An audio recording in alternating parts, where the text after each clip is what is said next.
we drinking till New Year's morning. Drink a rum and a punch of cream, drink a rum. It's Christmas morning. Drink a rum and a punch of cream, drink a rum. A little bit about me. I know some of you know who I am. What's being passed out, by the way, here is a OFTD swizzle. I'll get to our sponsor page in a moment, but this is the OFTD swizzle. Very, very simple. It's basically the 151 swizzle, but made with OFTD. I find it delicious. Anyhow, for those of you who don't know who I am, my name is Matt Pietrek. I do a couple different things. I'm a writer myself. Some of you may know me as Cocktail Walk. That was my original thing, going back to 2014 or so. More recently, I've sort of split my branding, if you will, Cocktail Walk, Rum Walk. So more of my rum-related content now goes on my Rum Walk Substack. And sort of a little thing down there at the bottom, WORSPA. One of the things I do is I act as sort of a community envoy, sort of mini brand ambassador for the West Indies Rum and Spirits Producers Association. So I work with the trade group that many of the brands you know, Mount Gay, Appleton, Angostura, they're all members of this organization, WORSPA. Besides just writing, I also am a publisher. So we didn't set out to do that, but we self-published our first two books, Minimalist Tiki and Modern Caribbean Rum. And we realized, we learned a lot along the way, and people would start coming to it, who's your publisher? I said, we were. Maybe we would want to publish your book. And so our third book, Polynesiacs, Tiki at Home by Tiki Tom Dom. And then more recently, we did the Tequila Ambassador. First off, as well, want to thank our sponsors, Plantaray Rum. They provided the rum that are in our two cocktails today, and possibly maybe a secret at the end. Ooh. Okay, so let's jump right in. This first part of this presentation, we're going to focus on the Golden Era. And I don't expect you to read Don's rum list there, but this is the circa 1940, 1941 Don de Beachcomber rum list. And I have done the math and counted it, and I think there are 120 different rums. So what are the interesting things? I mean, this is sort of interesting in and of itself, but for people who study history, it's just fascinating with the details. If we really dig in and you start looking at what rums were available and where they were stated from, you start coming up with little things like, wait, I thought this rum was made here, or I've never heard of this rum, or this rum is at a strength that I don't know anything about. First off, the price range is amazing. Putting aside, this is inflation, but putting aside that the rums range from 45 cents to $1.30, if we adjust for inflation, those are reasonable prices at the time. But if you look closer at this, Bacardi Carta Blanca, it's a perfectly fine, lightly aged and filtered rum of the era, 45 cents. So basically at the bottom end of the price scale. But Myers Mona 30-year, a legendary rum that gets written about it. I believe it was Mark Kate found a bottle and presented it to Stephen Remsburg, if I remember the story correctly. That was available for 85 cents, for just twice the price of what Bacardi Carta Blanca was.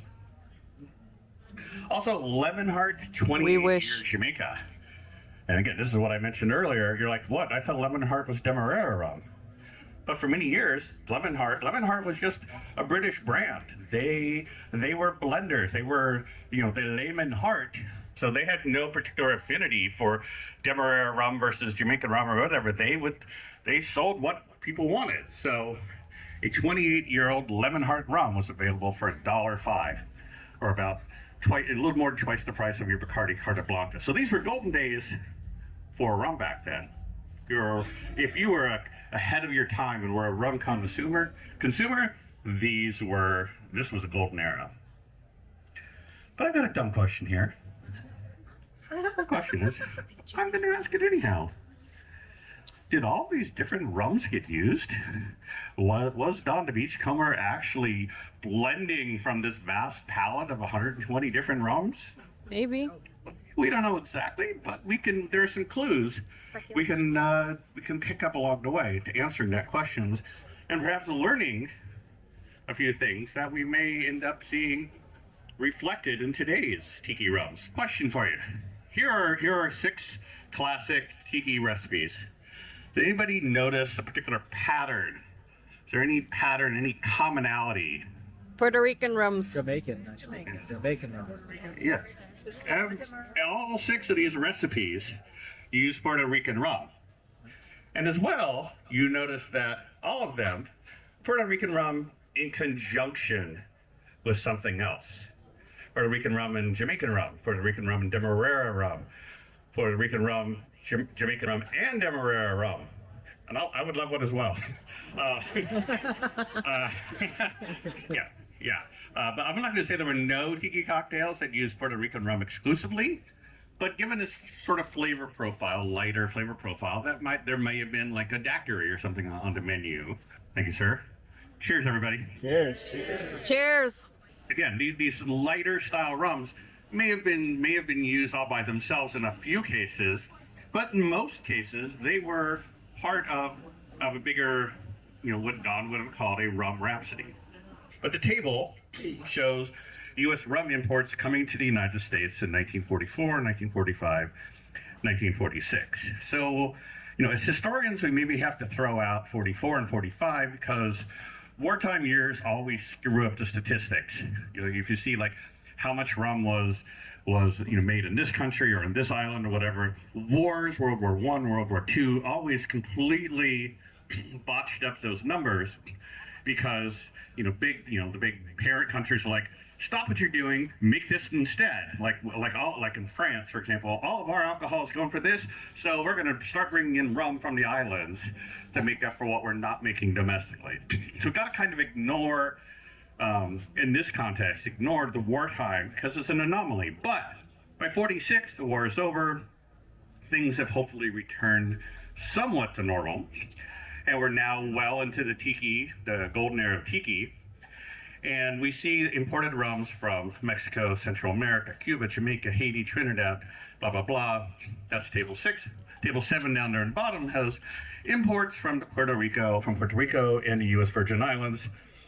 If you do the math, nearly 80%, 4 out of 5 gallons of rum coming into the U.S. in 1946 was from, technically Puerto Rico is a U.S. territory, but 80% of the rum coming in was from Puerto Rico.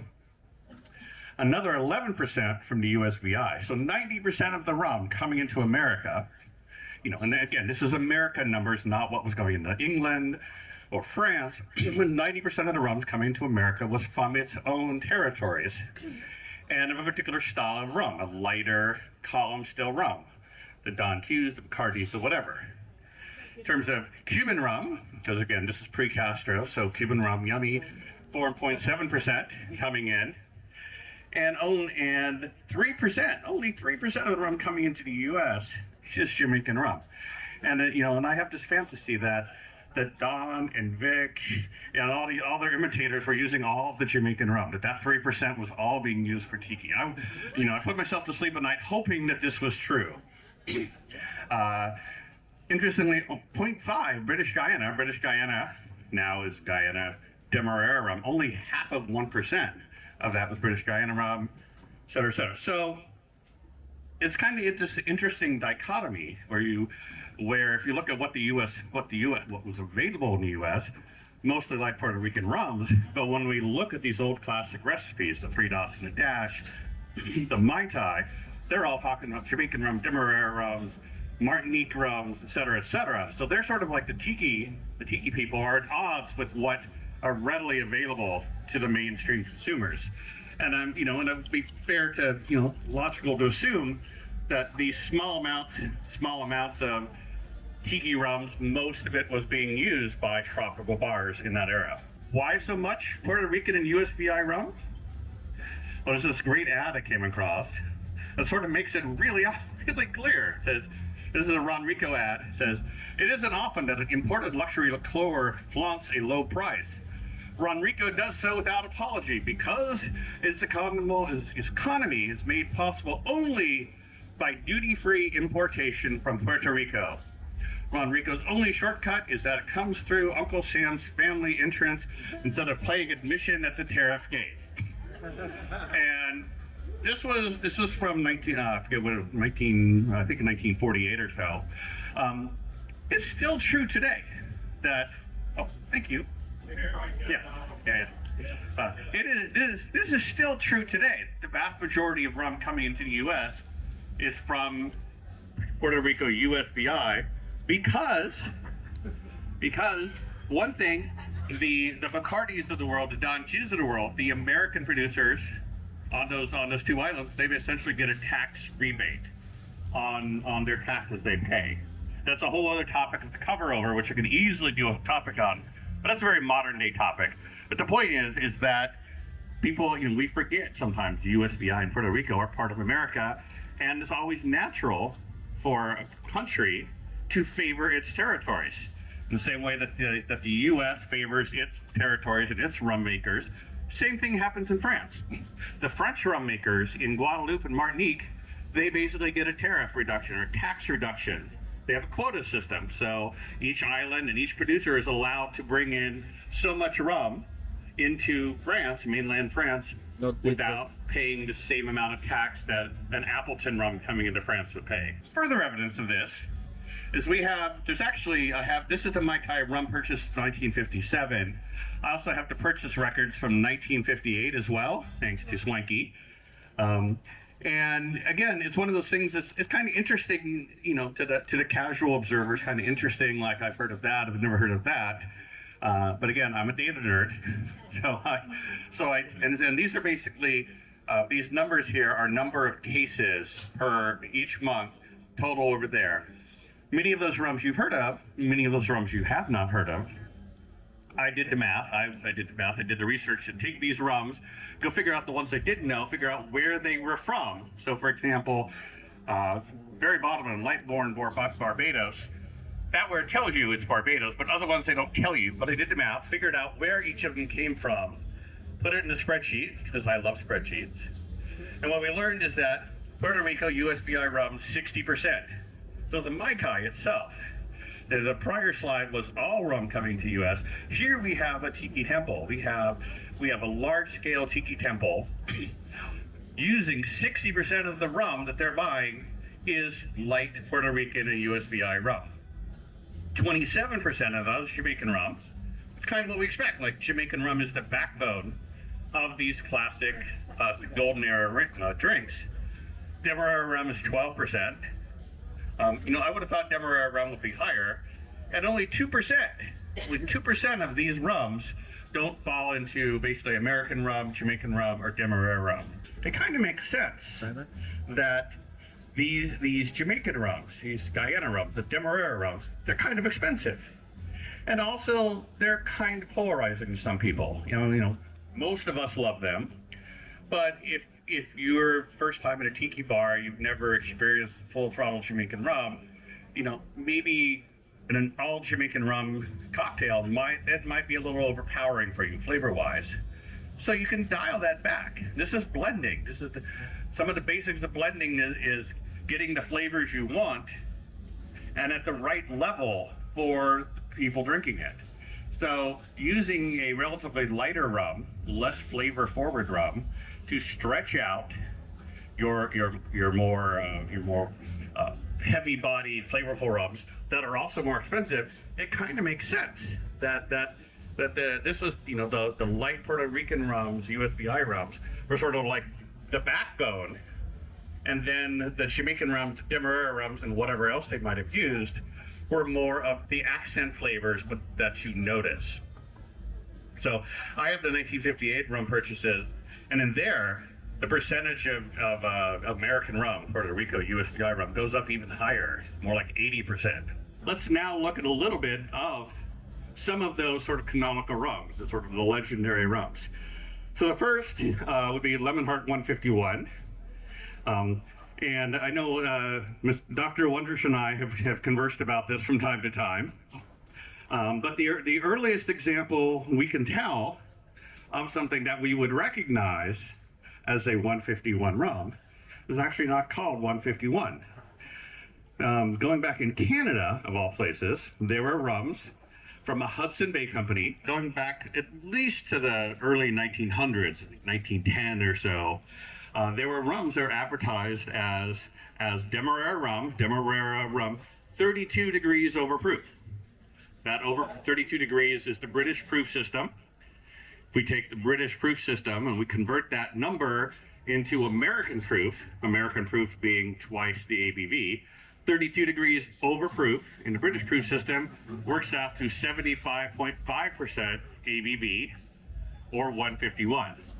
So basically, these Demerara 151 rums were being sold in Canada well before they were ever called 151. Fast forward to beginning or the end of Prohibition, the start of the Tiki Golden Era. Lo and behold, we see in places like Montana and Seattle, basically northern parts of the U.S. close to Canada, we see Hudson Bay. We see Hudson Bay 151 rum. So basically, that 32 overproof rum couldn't be come into the U.S. labeled like that because that's not the American proof system. They basically had to call it 151. They had to say it's a 151 proof rum in the U.S. So essentially the same rum, but now designated as 151. The earliest appearance I see is from early 1934 at this, again, Hudson's Bay. Lemonheart was not far behind. Lemonheart, the London Dock, aged on the London Dock rum. And then it didn't take long for other styles of rum to take off. So for example, in 1938, we see Ronrico 151 come online. Now let's hear what Trader Vic had to say about some of these rum styles, because today we have this idea of like, what does Barbados rum mean? What's a classic Barbados rum? What's a classic Demerara rum? And we have fantastic information in Trader Vic's Book of Food and Drinks from 1946. And so he talks a little bit about Barbados rum, and he says it can be substituted for the lighter Cuban and Puerto Rican rums when a slightly heavier flavored rum is desired. So essentially he's saying the Barbados rums of the era, think something like a Mount Gay or a Cockspur, something like that. He's saying like they're pretty light rums. They were, a little more body than a Bacardi, a Cuban Bacardi, a little more body, but not beast of a rum. For Cuban rum, certainly, talks about Cuban rum and careful distillation, but again, describes it as relatively light and fine. Demerara rum from Trinidad has its own class, but it said it is similar in some respects to dark Jamaica, but it has a dry, burned flavor along with the aromatic and pungent flavor of the Jamaican rum. Martinique was a huge molasses rum producer for many years. And it's only really after World War II that we start seeing more sugarcane or cane juice rum start overtaking the molasses rum production. So it's entirely, possible, reasonable. And again, I have evidence. There's a fantastic doctoral thesis written in 2002 that sort of talks about this transition. And we don't really see, even on France, even in mainland France, a sort of like widespread preference for cane juice agricultural style rums until the 1960s, 1970s. So it's only been in the last 50 years or so. With that being the case, what are the odds that Vic and Don, sitting in California, have fantastic access to this cane juice rum coming from the islands? Basically none. And again, we have Vic's word. This is what it tastes like. So as I like to say, many of us are making our donga ronga. that all the the 3 dots and a dash, which is why we have a 3 dots and a dash. The 3 dots and a dash, yes, made with Martinique rum, but not made with Martinique rum agricole. When we think of French rums, we think about Martinique and Guadeloupe. But even today, 66%, at least 66% of French rum, legally French rum, 2/3 of French rum today is molasses rum. Why is that?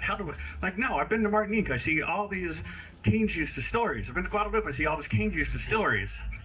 There's a whole set of much larger distilleries that are making molasses rums that we don't hear a whole lot. Martinique, Guadeloupe are dwarfed by Reunion Island. As a French person, if you're living in France, yes, Reunion Island is like our Hawaii. Yep. It's actually the same distance. Like for us on the East Coast to go to Hawaii, is about the same as someone in France going to Reunion Island, and it's very sort of similar tropical vibe to Hawaii. So in France, they know all about Reunion Island, but we, as Americans, know very little about it. And Reunion Island outproduces both, not combined, but outproduces Martinique and Guadeloupe. 99.3% of the rum distilled on Reunion Island is molasses rum. They make some beautiful cane juice rum, but when we say French style rum, we're not quite correct there. 2.5 ounces dark Jamaica or Martinique rum. So they're close enough that you can make it with either one. Similar, Martinique Swizzle, 2 ounces Martinique or dark Jamaica rum, Negrita or Red Heart. So we have Trader Vic himself in 1946 going, Martinique's rum is not rum agriculture. What were the rums that were used? What was the backbone of the golden era rum palette? Puerto Rican. Certainly Jamaican rum, a darker style Jamaican rum. And so I've started thinking about them as like two different styles of Jamaican. There's like traditionally aged Jamaican without a whole lot of additives, has the Jamaican funk and hogo to it. But then there's Jamaican that's heavily influenced by that sort of dark caramel note, a noticeable caramel. So we certainly know these two were part of it. Certainly Demerara rum appears in many classic drinks. And then of course a whole lot of lightly aged and filtered rums is what I call the lightly aged and filtered category. When people say like Bacardi, Don Q, the white rums that are not aged. No, they're aged. The vast majority of the world's rum that is white rum is actually aged and then carbon filtered. This basic 4 rums constituted a vast majority of these Tiki recipes. From what we can tell, constituted a vast majority of the backbone of Tiki in the golden era. Then we might ask, what wasn't in there? Cane juice agricole rums, as we've discussed. Unaged Jamaican overproof rums. We love our rum fire, we love our Ray and Nephew overproof and Tiki recipes today. But those rums were not really commercially available at that time. And while there was certainly overproof rum being made in Jamaica, we don't really see something like Ray and Nephew advertised as overproof rum, advertised as 63% unaged rum. We don't really see those come into being until around 1960, and that's in Jamaica itself. One of the fantastic things about Jamaica as an island was that they had price list of like maximum price list for any rum sold on this island, and those price lists then serve as a reference for what was available for it to be sold on the island and had to be in this price list. One of the interesting things I don't see in this price list until the late 1960s is Ray and Nephew 17 until 1968 or so. Doesn't mean it didn't exist. Maybe it was a special only for export. These are questions that keep me up at night. Navy style rums. Now there were certainly consumer Navy rums back in the day.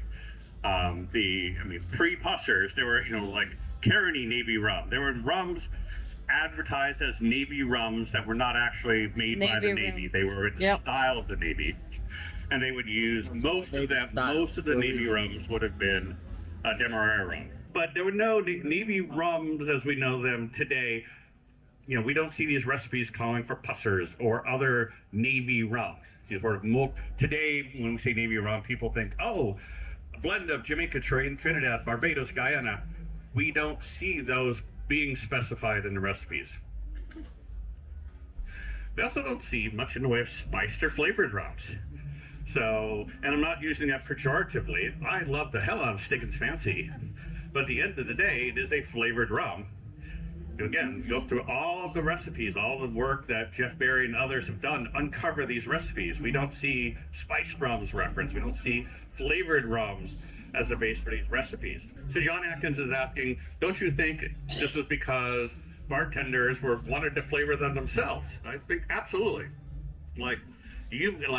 This is a very innovative, creative, industry, and they're used to making syrups and juices and all sorts of things. Yes, I wouldn't want to have my rum necessarily heavily sort of be straitjacketed by a particular spice profile. Doesn't mean you can't do it, but we just don't see it happen in the way that for something like today, Stiggins or now the cut and dry. Now, especially with home bartenders coming along, like we don't have to do, high volume stuff. We just like the flavor of this. Now it's much more these sort of interesting flavored rums are much more of a modern era thing. Another little interesting fact I learned while researching these things is that I call Don the trademarker because he trademarked a hell of a lot of rums. In 1940, he trademarked a bunch of rums. Got a Barbados rum, Caribbean rum, a Cuban rum, a Demerara rum, a gold rum, a blah, blah, blah. He also, this is literally the first time we actually see something that we would call a Tiki blend, because he trademarked rums like a Cobra rum, I'm assuming for a Cobra's fang, a Dr. Funk rum, a Donga rum, a Grog rum, a Pai rum, a Puga rum. We don't actually know how many of these he's made. We have seen Beachcomber's brand Grog rum. There's actually a photo of Don at Ray, I believe it said Ray and Nephew. There's a photo of Ray and Nephew where they're bottling some of his rums. You can clearly tell it's his label, but it's hard to make out. But I believe if you look closely, I think it says Grog rum. So we know that Don in the circa 1940 was making the forerunner of today's cocktail specific blend, the Hamilton Zombie blend, for example. Trader Vic, of course, joined the party circa 1963. A little bit of hyperbole. I'm not sure that Trader Vic invented rum blends, but he says he did. And this was sort of in that 1963 was sort of the start of the dark era. You can make this at home. Like you buy like this bottle of rum and this bottle of Mai Tai mix them in 50-50 proportion. There's your homemade Mai Tai. Just as good as going to a Trader Vic or a Don the Beachcomber. Not a particularly glorious era, but this is what it was.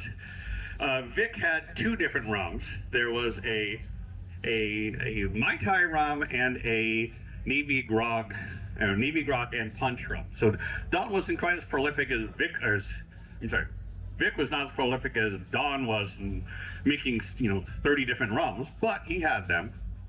Interesting thing about Vic though, his Mai Tai, I don't know how this slipped out there, but this is actually one of the first times where we see one of these multi-island blends where we have some idea of what's in it. And when it's Trader Vic's Grog rum, like, I don't know what's in it. He's not going to say it's the secret. This is the magic. But here we have, this is from 1967, I believe, a blend of rum, 70% Jamaica, 20% Martinique, 10% Virgin Island. And then the dark days hit. 1970s, 1920 or 2000s, Trump topples tacky Trader Vic's in the era of like, this is your Tiki drink. So not only was Tiki sort of like under fire or being denigrated, going to hell in a handbasket, but also the rums themselves, or what people had. So there's a beautiful article called "Rum Going to Spectator London," 1967. It reads, "Now that the continuous still is being used, the rum flavors are matching each other more and more closely. The Cubans have in the past filtered rum through charcoal to rid of the pungent congenerics that are so characteristic of the old and coarser or heavier versions. Now the patent still can purify the spirit to its desirable modern characterlessness. Boo. Ooh. Leaving only the faintest contrast between one Caribbean product and another. Appleton Special ad, 1976. From the Caribbean to Canada, smooth light Appleton Special rum. Almost 150 years of craftsmanship, blah, blah, blah.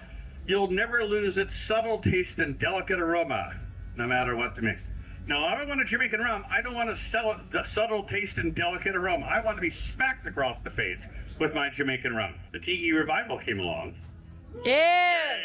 Yay. Yeah, people like Jeff Berry, Martin Cates, Van Kirsten, Otto Van Strine. Tiki revival comes along to save us. Now, by that point, the rums that we needed had sort of vanished in a column still of characterlessness. Thankfully, we had a hero. Smith & Cross.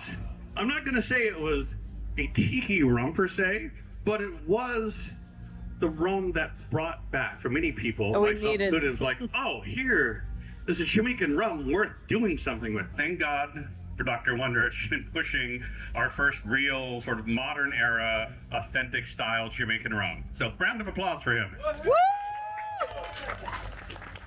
Fun story about this one really quick is there's a whole lot of myths around this rum. It's like it's all made by Hampton Estate and it's all this kind of stuff. And like I've sort of obliterated all these myths. There's an article on the website called The Many Myths of Smith and Cross. It's a fantastic rum. I love it, but much of what is written about this rum is simply wrong. For one of the very first, as far as I can tell, the first modern era rum specifically targeted at making Tiki cocktail was the Denizen Merchant's Reserve, circa 2014. It's interesting because people like this rum was designed to be the rum to make the perfect Trader Vic Mai Tai. And so people naturally assume, they say like, oh, so this must be like 1/2 Jamaican and 1/2 Martinique rum. I'm like, no. Martin Kate basically made it very clear in a comment to my review of this rum. Says Merchant's Reserve is not trying to be a Ray and Nephew 17. It is more accurately trying to duplicate the blend that would have been in Mai Tai Mark III, or the second adjusted Mai Tai recipe, as Vic calls it. This is a lovely rum. I have no problem whatsoever with this rum. I buy this rum, use this rum. However, the use of Grand Rome is, yes, it is a Martinique molasses rum. I don't know that Don and Vic would have had Grand Rome rum. There's no evidence of the Grand Rome going anywhere other than to the blenders in France, in the same way that the highest Jamaican rums were going to the blenders in Germany. But I apparently didn't get the memo back in the day because here I am with one of my earlier Instagram posts with proudly showing off my Mai Tai with Denizens and some Clement rum. Clearly I'm like not paying attention. Then of course the Big Daddy, Plantation OFTD in 2017. Dream team from Plantation Rum. I don't know if Jeff's here in the room, but I know Dr. Wondrich is here in the room. This little picture here, this is a little like showing off because I got to go to Bon Bonnet.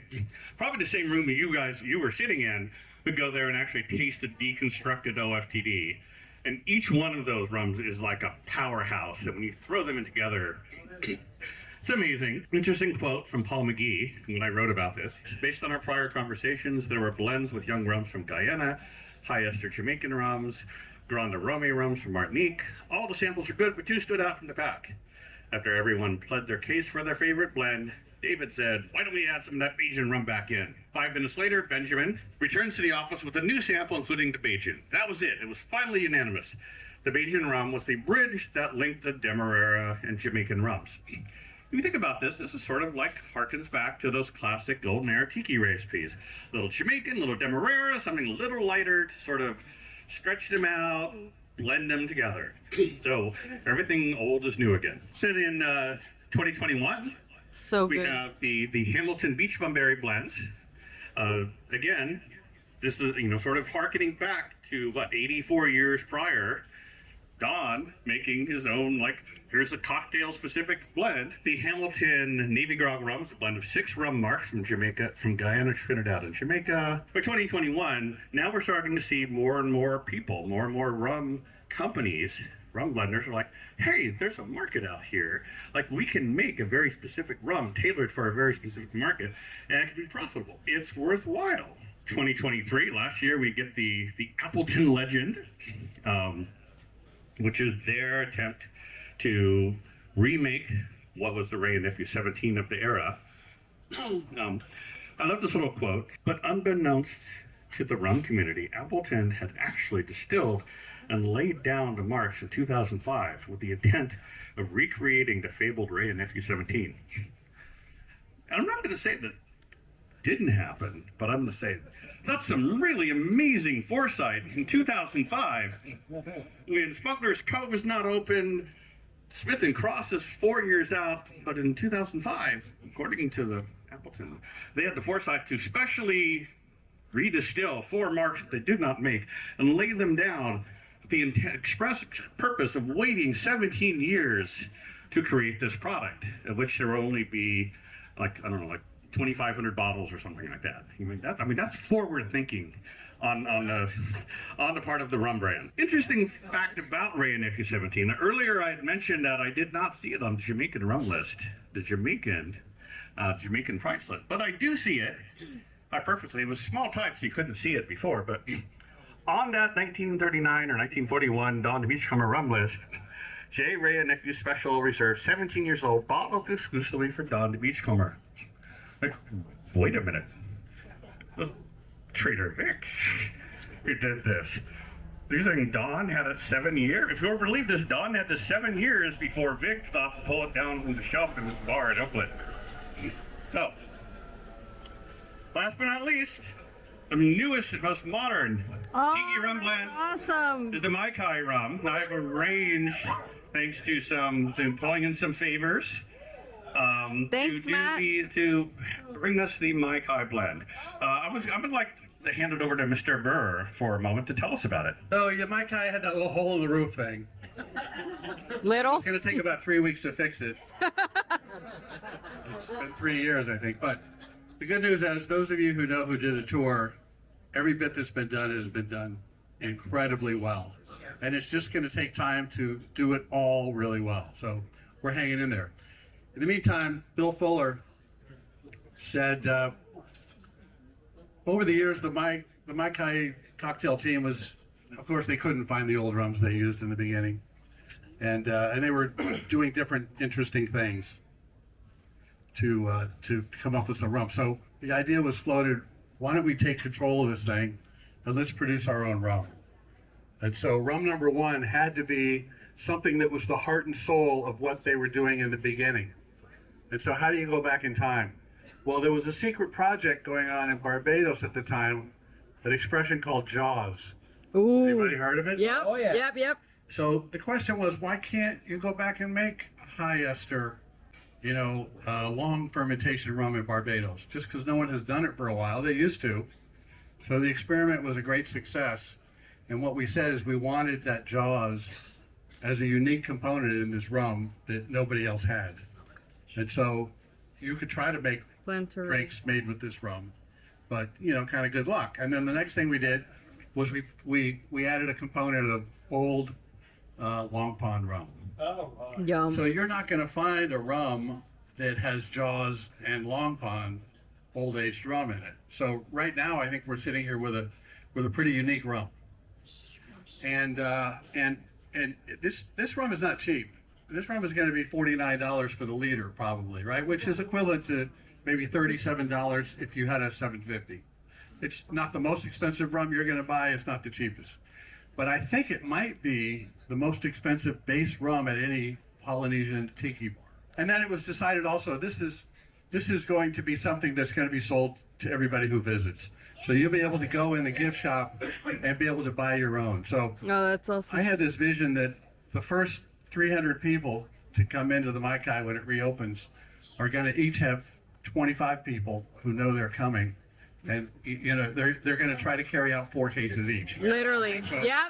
You know it, Rob. You know it, Robert. Somebody's going to be disappointed if they don't get their bottle, but don't worry, there's a lot of it. All right. So this was all put together at West Indies Distillery where they had the Jaws. We have an incredible base rum. A base rum with the Jaws, which has to be used sparingly. It's extremely potent rum, right? It's at 50%. And then adding that Long Pond component really just put it over the top. So what you get here, I think, is this wonderful thing that takes a little time to unravel. But first of all, you get big black banana, and that's from the long fermentation. And the trick is not to distill it away, to distill it rustically in the old Greg's Farm pot still, and to go back in time. We're using a pot still that was used way back in time. And now with the Rockley still in operation and the Vulcan still in operation, what you have is, as Matt was alluding, you have a new era of old style rum. We can go back in time somewhat. We can. You never really are going to do exactly what they did, but using the old stills, using the old methods, Yep. researching, bringing it back, experimenting, That's I think we can make the best possible rum that we could possibly make right now with what we've got. And it's just so exciting, I think. So enjoy the taste. Let me know what you think, and keep your eyes Amazing, open. 11 thank years you. from now, when the mic I open. No, just kidding. Thank you, Robert. What do we think? We like it? Yeah. Yeah, awesome. With that, thank you very much for coming. Enjoy the rest of the Hookie Lounge.